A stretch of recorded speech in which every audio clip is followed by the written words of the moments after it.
Kitab oxumaq dünya görüşümüzü, həyata baxışımızı genişləndirir. Fərqli düşünüb, məsələləri fərqli metodlarla həll etməyi öyrənirik. Yeni fikirlər, məlumatlar qazanırıq, onları gündəlik həyatımızda tətbiq edirik. Fantaziyamız inkişaf edir, yeni sözlər öyrənirik. Beləliklə, ədəbi dildə ünsiyyətin əsas şərtlərindən olan söz bazamız daha da artır. Fikirlərimizi yazılı və şifahi olaraq daha yaxşı ifadə edə bilirik. Göz və beyin koordinasiyamız artır.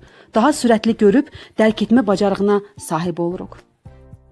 Kitablara və müəlliflərə ehtiram məqsədi ilə təsis olunan Beynəlxalq Kitab və Müəllif Hüquqları Günü həm də hamını, xüsusilə də gəncləri mütaliədən zövq almağa, bəşəriyyətin sosial və mədəni inkişafında əməyi olmuş sənətkarların əvəzsiz irsinə hörmətlə yanaşmağa çağırış günüdür.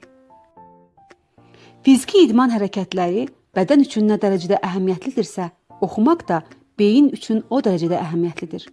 90 gün ərzində kitaba toxunmamaqdan daha pis bir şey varsa, o da 90 gün kitaba toxunmayıb və heç nəyin olmadığını düşünməkdir.